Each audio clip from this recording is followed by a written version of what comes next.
Hello, everyone, and welcome to episode 6 of Bobble Pod. This episode, thanks to Gareth Healey, is going to be called Stand Out or Die. And we'll get into that in just a moment. So, as always, please like, follow, subscribers on our podcast channels. And if you're watching on YouTube, press the bell button, please, so you get notifications of when the next episode comes out. But again, as with episode 5, where we talked about, the scope of agencies in the current landscape, we invited obviously Gareth back to discuss what I think is a really good topic, is your book Stand Out or Die. So welcome back, Gareth. Thanks, Manny. Great to be here again. Fantastic. So Gareth, tell us a bit more about what is Stand Out or Die, your book. Sure. Yeah. Well, I won't tell you the whole story because it's a long one. Thank you for that pack shot. I've always wanted to write a business book. And during the first pandemic lockdown, I thought, well, now's the perfect opportunity.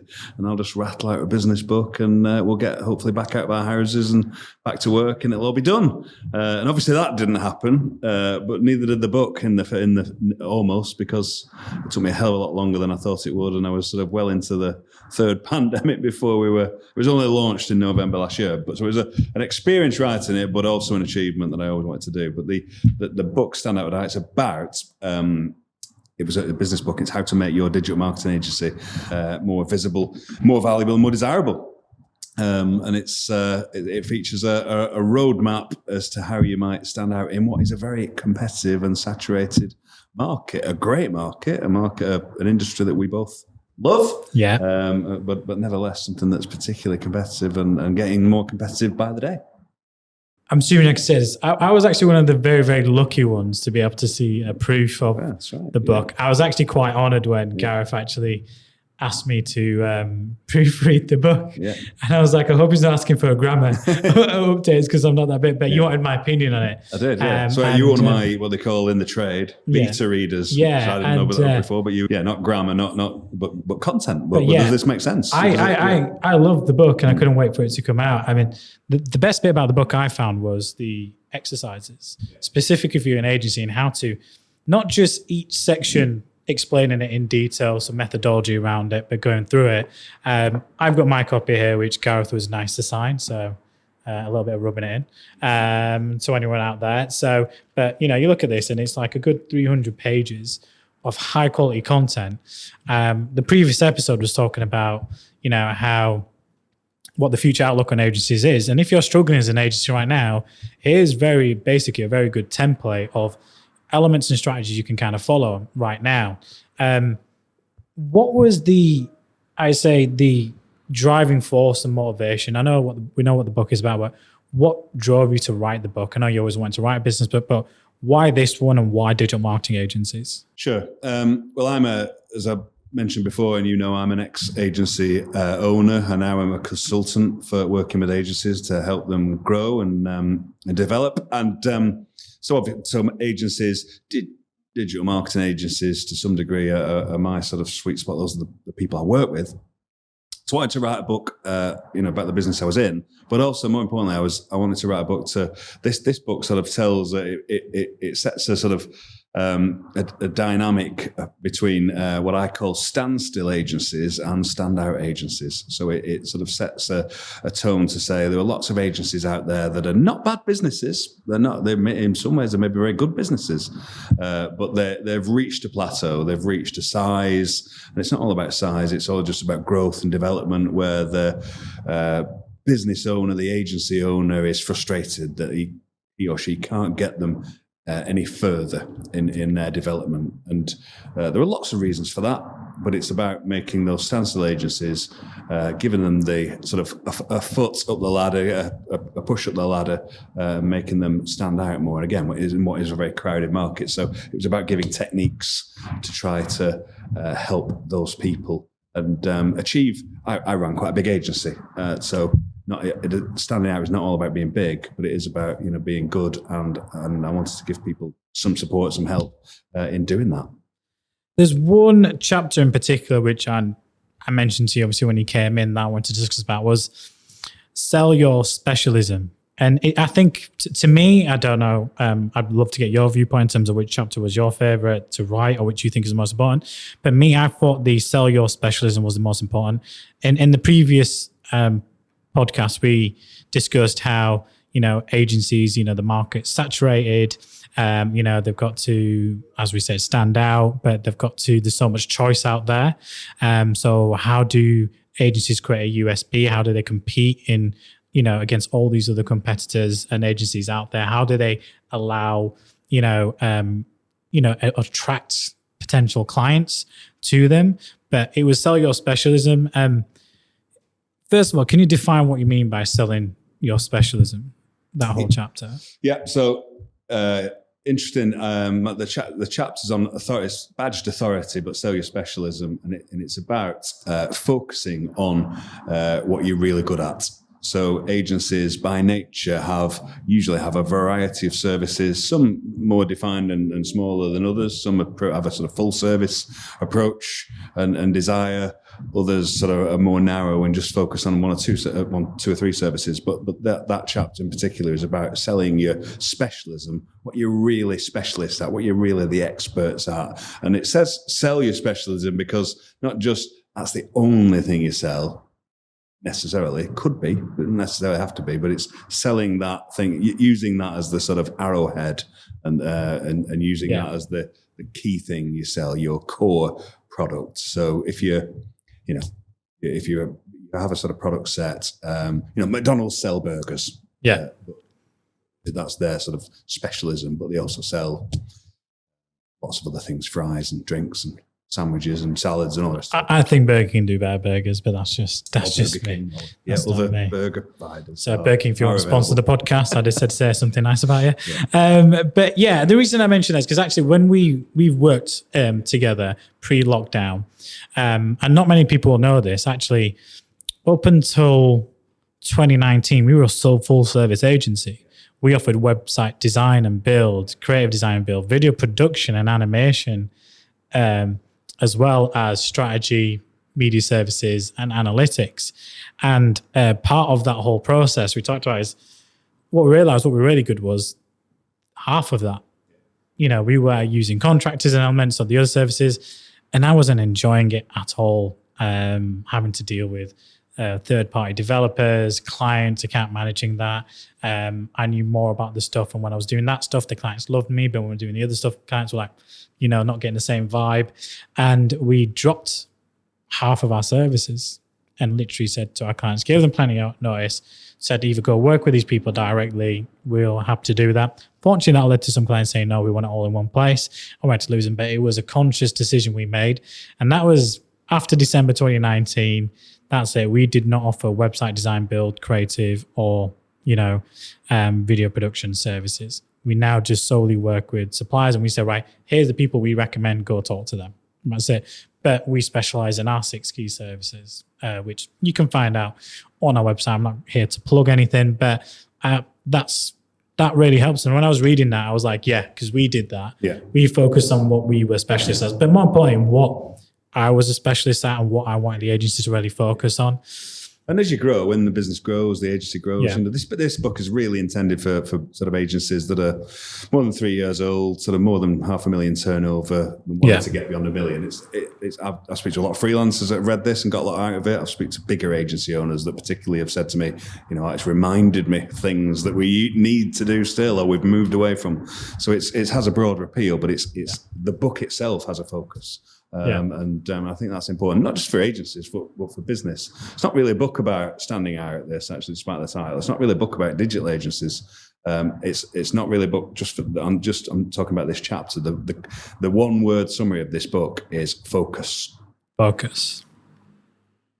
So actually, we'll make that as like the core focus of the episode. So I had a few questions on that chapter, if you don't mind just going through them. So, do you think focusing on a specialism as an agency, and when I mean specialism, I mean like sometimes a specialist market or sector, do you think that's limiting the potential of that agency?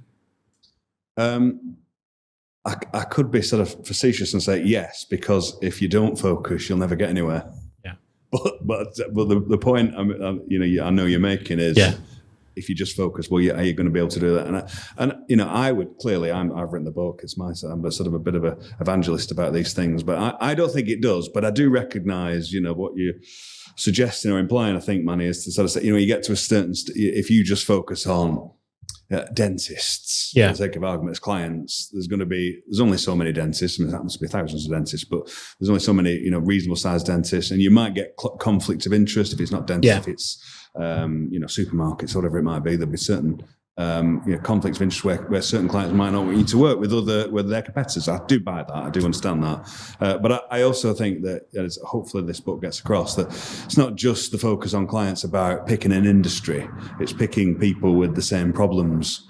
So you might choose to focus on dentists as an agency, or you might choose to focus on people that they're not dentists, but they're people with a similar problem. They run businesses that need to attract people into their location in person. They cannot do dental work yet online. Yeah. So they can book online, they can talk about it online, but they can't do it online physically. That's probably a long way off doing that, but might happen someday beyond my time. But what other, you know, the way I look at it is we might not just work with dentists, but we might work with businesses, because we understand that dynamic. We understand the need in our digital marketing, our paid advertising. We don't just want a click. We want somebody to click, but then visit. So how do we, you know, use our skills to get the actual visit to the location or book in, not just click and read?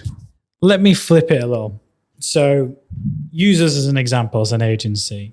What do you think as an agency that we do? Because we have I wouldn't say we focus on our specialism as different services, and we don't go beyond that, but we'll do side steps here and there for the occasional client just to help them. But we focus on a process, and it's that bit where you came out to. It's not just obviously focusing on this industry, but going out and solving problems that many people might have. So from that and from the consultancy work we did, we developed the whole agile digital marketing agency approach, built on the whole peer system, plan, implement, evaluate, repeat, in terms of, which is why on our website we have the whole approach system. So if you want to know what the hell that is, just go to our website and go to our approach section, you'll understand and how we create our methodology.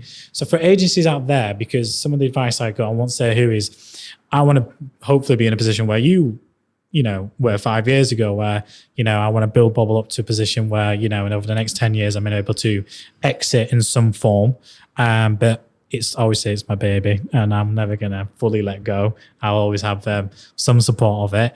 But, you know, I'm a businessman at the end of the day, like everyone else. I don't want to be doing this for 30, 35 years. I want to be doing it for the next 10, 15 years, and then maybe focus on other interests and hobbies I have.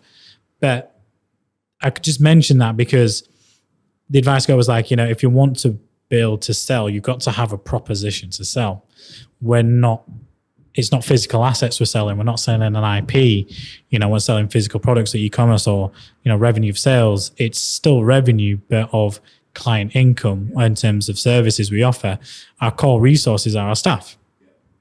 Our staff is our assets. But to stand out compared to all those other agencies that do the same thing in the saturated market, it's like, well, we have to be different in terms of our approach and what we do in the process we use to solve the problems most companies out there, or a good chunk of companies, and whether it's different specialisms, industries that have. So when you look at it from that point of view, what's your opinion? I think that's spot on, and I think, you know, this it's unfortunately I've got the time to go through it all today in the book, but there's the roadmap. It's an acrostic. It's an ROADMAP for the 7 stages in the roadmap. For people who haven't read the book, there's the 7 stages in it, and much of what you were all of what you just said there is covered in that roadmap, I believe. So the step number 3 is authority. It's about specialism, which we've just talked about. So choose a focal service. Domain is about choose focal clients. Some people struggle to actually do more of one than the other. We had in my agency very retail focused for clients. We were actually we're an integrated full service agency, so we had a lot of services, but just so some people balance that differently. Yeah. If I believe you can get both in balance, that's even better.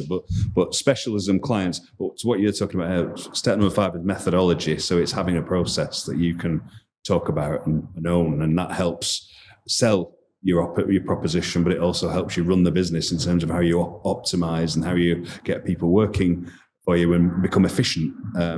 So methodology, process, absolutely. But then you touched upon there about what I think was one of the weakest areas of all agencies that I talk to is step number 6 is advantage. So it's demonstrate your difference, but it's can you communicate how you're not just different, but what difference you make to your clients in a pithy elevator pitch or whatever you want to call it, but in a way, not just because you can say the words, but in a way that's actually meaningful to some of your clients. I know you can, but other agencies, can you get that across in a way that people, clients, prospects say, wow, that's what I want, that's what I'm looking for. Not a list of services, not I'm doing paid media and I do SEO. So what? What does it mean for me? Yeah. What if I'm a client, a business, what does it actually mean for me? I mean, if you can nail that, which is difficult but not impossible, that's when I think that's what we can really make the difference and make it stand out. What I really like is what you've been doing on LinkedIn. I know you follow some of the stuff, and I've talked about my LinkedIn post, but I'm always liking your LinkedIn post because you started doing this standout agencies do X, standstill agencies do that. What brought that about? Well, a couple of things actually. I needed to practice what I preach. So I preach, of course, as you do, content and marketing yourself. Yeah. And mine was sporadic. So I set myself a challenge to say I'm going to tweet and post on LinkedIn every day for a year. And I'm about, that's just one tweet, but I'm, maybe 25 days in, I guess. 25 days. To the year, so we'll see. But so that prompted me. So I need to practice what I can't go and sit in front of agencies, and so you need to do better marketing than them. So get your social media. You haven't posted for 6 months. So that was important. Generating revenue through a business through it was important, which I do. And I'd sort of take my eye off the ball a little bit with that. But the third thing was somebody said to me, a friend of mine who I'm linked in with, said to me, it wasn't that model that I was using, that content, but it was other content.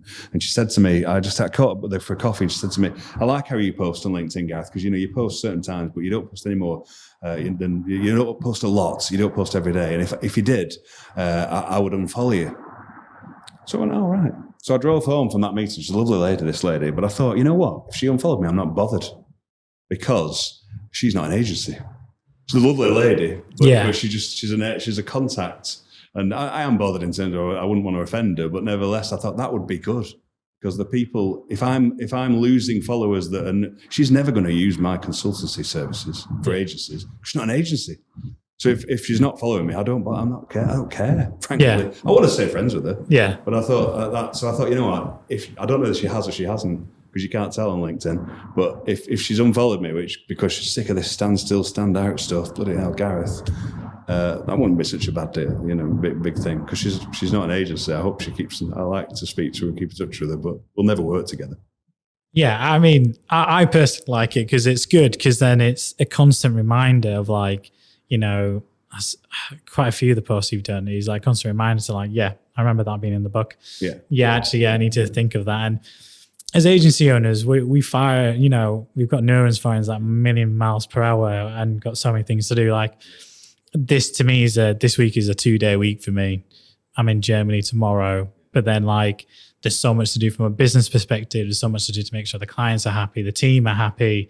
We're moving accountancy firm, we're moving HR firm as we continue to grow and progress, and all that needs to be in this month. And I'm thinking, can I afford to be in Germany tomorrow for a few days for myself?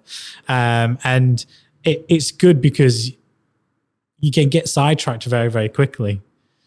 And it brings you back down to, I want to say reality, but it brings you back to the word focus. And I always like it because it allows me to focus. It's actually, you know what? I kind of needed to read that today, because then I need to go back to that element or that project that I was working on, which has kind of died down, but is very, very important to where the agency goes next. And it's been really, really helpful. And obviously everything we've done prior to that has been really, really useful. If just said before I forget, man, if those tweets and LinkedIn posts, if you ever get bored of them and unfollow me, don't. Just pick up the phone and say, Gareth, stop. I know you said you'd do it for 12 months, but we're 6.5 months in, stop, because it's just boring now. That is important to me. I like it. It's different. I haven't got bored of it yet. No, I don't know if I'd have the heart to say I'm bored of it. But then again, it's like, you're the barometer. Who are we to judge other people's type of content? The fact of the matter is, if you look at LinkedIn, it's an absolute minefield of content. This month, I've had a lot more traction because I've just shared personal experiences more than anything else of recruitment, hiring, conversation I had with an individual who wanted to kindly disconnect, which I found hilarious. That one got like 15,000 impressions because I said I couldn't plan off the cuff and I don't plan last minute, but if you let me know a week in advance the next time you lead, I'd be more than happy to schedule time in. Sorry, I don't work like that. I'm happy. I will kindly disconnect, regards. And I was like, well, that's a bit rude. And he wanted to sell you some things, didn't he? And he was in Leeds, but unfortunately, last week was really busy and it's last minute. And any free time I have goes to my clients. And why shouldn't they? They're the ones that my priority and my focus should be on. But it kind of shows you, because you've got to try new things. Now, you said you were 25 days into doing it. I'd be interested to see where you get into in 3 months' time. Yeah. I'd be interested to know what those engagement figures are. So what I'd like you to do, I'm going to set you a task here, is after 3 months, share your stats in terms of how many followers you had 3 months before to how many followers you have now, because you can see the breakout of the type of followers you have. And those new followers, have a look at them. How many of the agency focus or agency owners, how many more inquiries are you getting naturally, or people engaging with you in conversations, but also how many impressions are those posts getting, how much engagement is it getting? Because that, I always say after 3 months, that's the point when you should actually look at reviewing the effectiveness of what you've been doing. So just a little bit of advice from me to you, and I'm glad I can actually give something for a change back. I'll say review that, and what I'll do is when we get to 3 months into the podcast, we'll invite you back in, and you can tell us, did you stand out on LinkedIn? I've no followers on LinkedIn, and I've got you. There's only you that follows me, man. I know for a fact that's not true. Let's hope it isn't in 3 months. But it'd be good to know, because like I said, you've got to test and play with the stuff you're doing on LinkedIn. We've just launched a TikTok account. We practice what we preach. When I was reading this book and Standing Out Die, was what I was really, really good about it, because from the back of that, we introduced a podcast. So actually, the consultants you had, I said, well, how am I going to stand out? I don't want to sell. I want to educate. What's the best way of educating? Providing content. Well, how can we deliver content? Well, we can do that in written form, or we can do that in visual form. What are most people consuming right now? Visual form of content or audio form of content. So we went out and we did the bite-sized events and we recorded them. And they were really popular pre-lockdown, and we're obviously coming back with the bite-sized events this month. And obviously, I think the turnout will be a little lower, but we've got to build that process up, and things take time. And you've got to measure the results. Same with the podcast. The fact that this is season 3 alone to me is success. We had a great first season. We changed it up season 2. We went from 1 hour episodes once a month to weekly episodes, which were a little longer, like 35 minutes, a lot longer, and they worked really, really well. And then this year, as the other 2 agencies have just grown as well as we have, it's time commitments. We decided, well, why don't we make it more around, us and what we offer in terms of our specialism, not to sell our specialism, but I say to educate our specialism to those people that have questions and queries about it. Yeah. So that's a good point. That's a really good point, because when I use the word sell in that line, I mean, no, I'm not just saying this. I don't mean go out there and sell as in salesy. I mean, educate, talk to people about your specialism, focus on your specialism. Yeah. As you said, not so you have to sell it at some point. But education is key, isn't it? Before we go, I know you've not asked me to do this, but your books, I got it off Amazon, and I know it's available on many publisher websites. So my personal recommendation, it's actually one of the favorite books I've read. If I can get my words out. I always get something wrong, don't I, when I record. Last time it was the word skeptical or whatever it was. I couldn't say that. But highly recommend buying this book from Gareth Healey, Stand Out or Die, How to Make Your Digital Marketing Agency More Visible, Desirable, Valuable. Highly recommend it. Go out, get yourself a copy. Whether you're an agency owner or not, even if you're internal working in a marketing department, there's some elements in there that you can focus on, some exercises that I think would be really, really good. So again, Gareth, thank you very much for joining us. it's been a pleasure, and thank you for that plug, and it's great to see you. Yeah. And thank you to the listeners for joining us again for another great episode of Bobble Pod. Again, please don't forget to like, follow, subscribe. And if you're on YouTube, click on the bell notification and subscribe to our channel. And we look forward to having you on our next episode, where we'll be talking about actually the cost of living and the impact that's having on marketing over the next few months and the rest of the year. Thank you very much.